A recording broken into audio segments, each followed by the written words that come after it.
ঘন সবুজে ভরা এক জঙ্গলের পাশে পুকুরের ধারে ছোট্ট কাদামাটির ঘরে থাকত এক হাঁস পরিবার। বাবা হাঁসের নাম হাঁসা, মা হাঁসের নাম হাসি, আর তাদের ছিল কয়েকটা ছোট্ট ছোট্ট বাচ্চা হাঁস। সব সময় চিঁ চিঁ করে ডাকাডাকি করত। প্রতিদিন সকালে হাঁসা পুকুরে গিয়ে মাছ ধরত, হাসি ঘরে থেকে বাচ্চাদের আগলে রাখত। এক অশান্ত সকাল। একদিন ভোরে মাছ ধরতে গিয়ে হাঁসা হঠাৎ দেখে ঝোপের আড়াল থেকে এক লাল শিয়াল তাকিয়ে আছে। শিয়ালের চোখে ছিল লোভ, মুখে ছিল চালাক হাসি। হাঁসার বুক কেঁপে উঠল। সে বুঝে গেল এই জঙ্গলে আর আগের মতো নিরাপদ নেই। শুধু শিয়াল হলে তাও একটা কথা, কিন্তু ও একা আসে না। কথাটা সত্যি ছিল।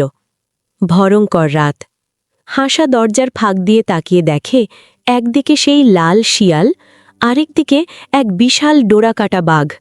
বাঘের চোখ জ্বলছিল, শিয়াল ফিসফিস করে কিছু বলছিল, বাচ্চা হাঁসগুলো ভয়ে কাঁপছিল।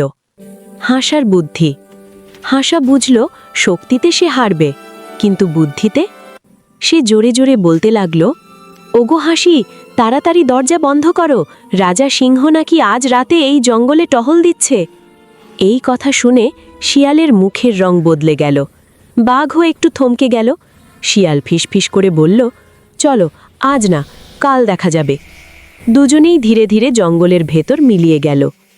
নতুন সকাল। পরদিন সকালে সূর্য উঠল, পাখিরা ডাকতে শুরু করল। হাঁসা আর হাসি বুঝল বুদ্ধি থাকলে ছোট হলেও বাঁচা যায়। সেদিন থেকে তারা আরও সাবধান হয়ে থাকল, আর বাচ্চাদের শেখালো শক্তি নয়, বুদ্ধি সবচেয়ে বড় অস্ত্র।